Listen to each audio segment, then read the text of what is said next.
झारखंड के शिक्षा मंत्री रामदास सोरेन के खिलाफ विरोध की आग तेज हो गई है। पीजीटी और टीजीटी शिक्षकों की बहाली में कटौती के खिलाफ झारखंड लोकतांत्रिक क्रांतिकारी मोर्चा ने शिक्षा मंत्री की प्रतीकात्मक शव यात्रा निकाली।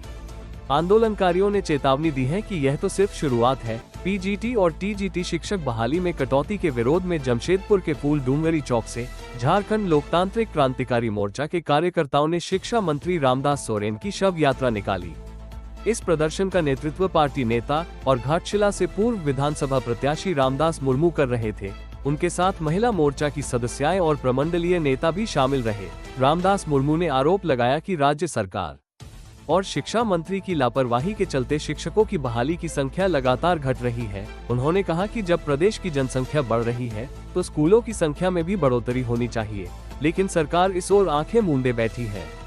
उन्होंने ये भी सवाल उठाया कि बड़े नेताओं के बच्चे तो अंग्रेजी माध्यम में पढ़ते हैं, लेकिन आम जनता आज भी सरकारी स्कूलों में बदहाल शिक्षा व्यवस्था का सामना कर रही है। रामदास मुर्मू ने साफ किया कि यह प्रतीकात्मक शव यात्रा केवल आंदोलन की शुरुआत है और आने वाले दिनों में राज्यव्यापी विरोध और तेज होगा। पीजीटी और टीजीटी बहाली में सरकार जानबूझकर कटौती कर रही है। शिक्षा व्यवस्था से खिलवाड़ बर्दाश्त नहीं करेंगे। ये आंदोलन अब रुकने वाला नहीं है। आज जो सब जो देख रहे हैं ये शिक्षा मंत्री का शव है और हम लोग यात्रा के माध्यम से विरोध प्रदर्शन कर रहे हैं। जो पिछले दिन जो कैबिनेट में झारखंड सरकार और शिक्षा मंत्री के द्वारा जब पीजीटी और टीजीटी का सीट को कटौती करके लगभग 8.5 सीट को कटौती करके जो माध्यमिक आचार जो शिक्षा को लाया गया, इसका हम लोग कतई विरोध करते हैं। क्योंकि पीजीटी के स्नातकोत्तर के लिए एक पीजी प्लस बीएड का जरूरत पड़ता है और माध्यमिक आचार्य के लिए एक निम्न जो नॉर्मल जो होता है पीजीटी का क्वालिफिकेशन, इसी के साथ सरकार ने कह रहा है कि आप पीजीटी का भी पढ़ाई किया जाएगा। यानी एक तरह से दिखा जाए सरकार पैसा बचाने के चक्कर में एजुकेशन क्वालिटी को घटाने की ओर पहल कर रहे हैं। दूसरी बात, समय के साथ साथ जिस तरह से नंबर ऑफ स्कूल की संख्या बढ़ना चाहिए और जनसंख्या भी बढ़ रहे हैं, बच्चे बढ़ रहे हैं। हर साल बच्चे कितने अधिक तादाद पर जो है मैट्रिक पास आउट कर जा रहे हैं, तो 11-12 की संख्या भी अब बढ़ चुका है। उसी हिसाब से शिक्षक का जो है पद जो है उसको बढ़ाने चाहिए, लेकिन लोग बढ़ाने के बजाय इसको कटौती कर रहे हैं और कहते हैं कि न्यू एजुकेशन पॉलिसी के तहत हम लोग इसके रूल का अनुपालन कर रहे हैं। न्यू एजुकेशन पॉलिसी में कहाँ लिखा हुआ है?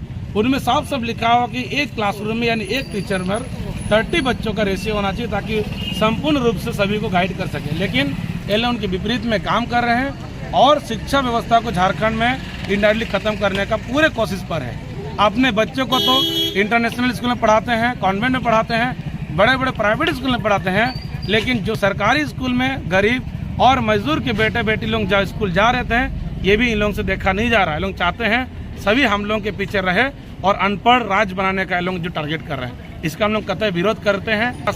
शिक्षा को हाईक और हमेशा शिक्षा का बात करते हैं, इसलिए ऐसे नीति हम लोगों को बिल्कुल पसंद नहीं। हमेशा इसका विरोध करेंगे और चाहेंगे समय के साथ साथ शिक्षा का रिक्त पदों को बढ़ाया जाए। जितने तर्ज पर रिटायरमेंट हो रहे हैं उनके आधार पर उनका बहाल हो जाए और स्कूल का व्यवस्था को और बेहतर किया जाए ताकि सरकारी स्कूल में जो व्यवस्था है उसको और अच्छा करके बच्चे प्राइवेट स्कूल को नकारें और सरकारी स्कूल में अधिक से अधिक संख्या पर बच्चे स्कूल पढ़ने जाए।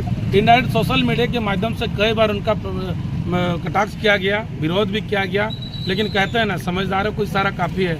इतने इंडायरेक्टली इतना कुछ बोला कि इसके बावजूद भी उनको नहीं लग रहा। 8,600 पद को कटौती कर रहे हैं, उनको भी लगना चाहिए। अभी दिन ब दिन जनसंख्या बढ़ रहा है, शिक्षा का पद को बढ़ाना चाहिए, घटा रहे। ये जानबूझ के साजिश से लोग रचा रहे हैं। तो आज शव यात्रा के माध्यम तो विरोध प्रदर्शन कर रहे हैं कि हम लोग ये तो हम लोग का डेमो है, ये अगर इसमें कुछ परिवर्तन नहीं होता है तो हम लोग एक राज्य स्तरीय बड़ा आंदोलन का हम लोग रूपरेखा तैयार करेंगे और जब तक ये सरकार इसको वापस नहीं लेते हैं तब तक ये आंदोलन चलते रहेगा और अंतिम तक इसका हम लोग समय के साथ जनसंख्या के आधार पर शिक्षा का रिक्त पदों का हम लोग मांग करते हैं, इसको पूरा करके ही छोड़ेंगे। ये हमारा अंतिम डिमांड होगा। अब देखना होगा कि इस शव यात्रा और बढ़ते विरोध के बाद राज्य सरकार और शिक्षा मंत्री क्या कदम उठाते हैं। क्या बहाली प्रक्रिया फिर से बढ़ाई जाएगी या आंदोलन और तेज होगा? बने रहिए मुनादी लाइव के साथ।